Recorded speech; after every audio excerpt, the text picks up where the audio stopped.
In this video, we're going to look at another productivity tip, and that is installing Gemini CLI into Cursor. And why do we do this? We do it if you're a small business solopreneur, you'll find you are going to be doing many tasks, many different tasks. And over time, as we use these AI tools, we learn which tool is best for what task. And we are looking at this specifically for writing content. And I hopped over to Perplexity and asked this prompt. I asked Perplexity which are considered the best AI models for writing content, given in-depth analysis with citations. And this is what came back. Claude Opus, very good for creative fiction. GPT 5.2, academic essays and long-form content. And Gemini 3.0 Pro, multimedia blogs. And this is the content we will be looking at, is the multimedia blogs. We're writing blog content because we are hooking everything onto a content marketing strategy.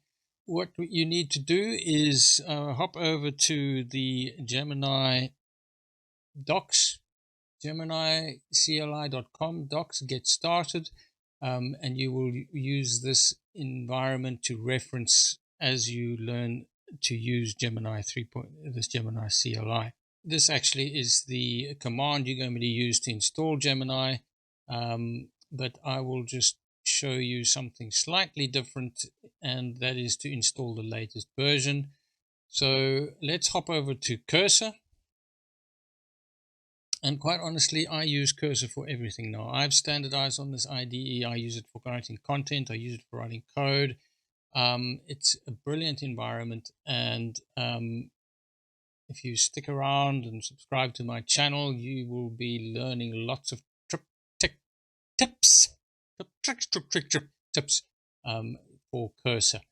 Anyway, this specific video, we are looking at installing the Gemini CLI. So let's just open a new terminal.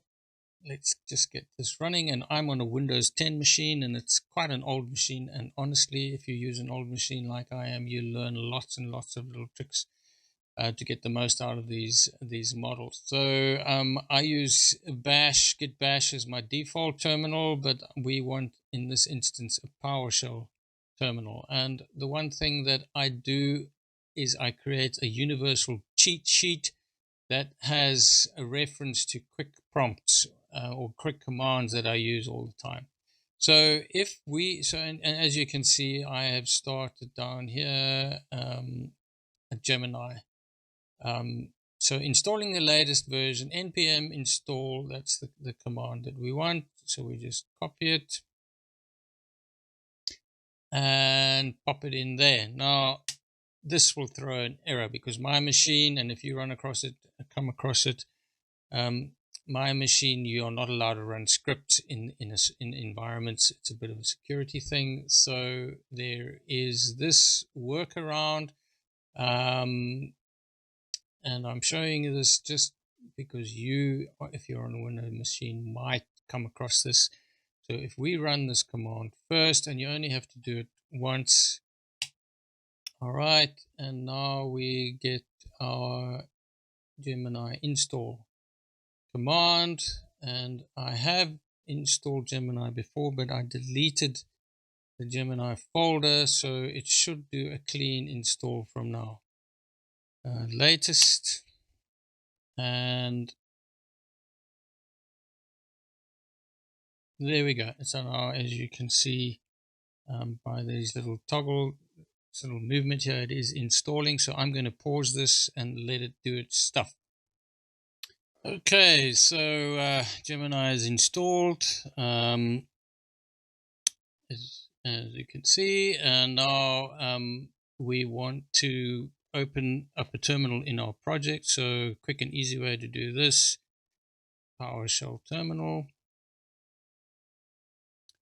That one actually we can just delete from there in PowerShell.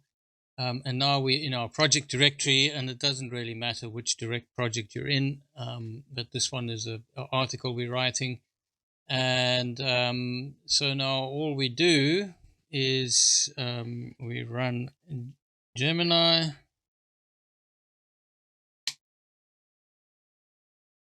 I have deleted the .gemini folder in the user directory, so this should now install as if a clean install, but I'm not sure. Let's just see what happens. It does take a little bit of a while. It depends on your machine. As I said, this is an old Windows 10 machine, so it should happen any moment now. I'm just going to pause. Okay, so yes, this is now coming across as a clean install. So this is the first thing you will see. Do you want, because we're in Cursor, it's saying, do you want to connect Cursor to your Gemini CLI? And I want to go yes. All right, and now we will be asked to authenticate. And you can either log in with Google, use Gemini API key, or a Vertex AI. Now, if you want to use the latest models, Gemini 3.0 Pro, this is what I was looking for.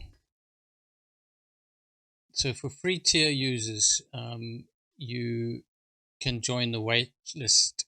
For paid customers, if you've got a paid subscription, then you will be able to access the Gemini 3 Pro and Gemini 3 Flash. So that's why I suggest you install so with your API key, because then you will be able to use these models. So you select number 2, and then you will go to so if you go to Google AI Studio, and you go to your API keys. So how do you get there? So if you in aistudio.google.com, and you can go down to get API key down at the bottom, and here you will have a list of your keys.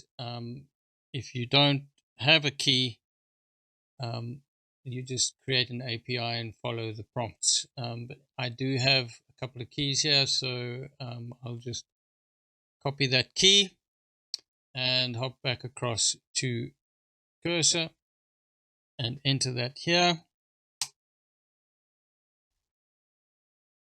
All right, so we have authenticated using our API key. So now if we want to use the latest, so what these are /, it opens up commands, and we use we need to go to settings. All right, and here you can see the first one is preview features, and we want to enable that. So we want that true. That allows us to then use the new models. So that is now set up.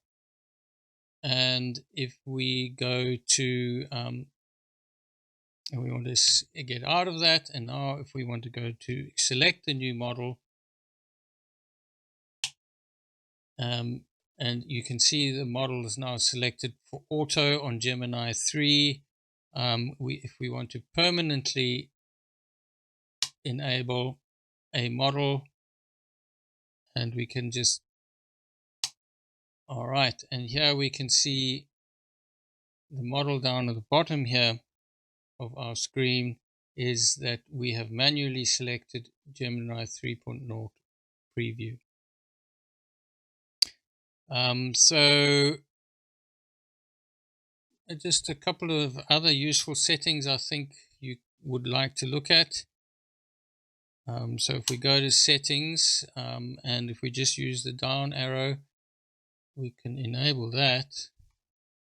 Show model info. Yes, that's what I want to do. Show model info in chat.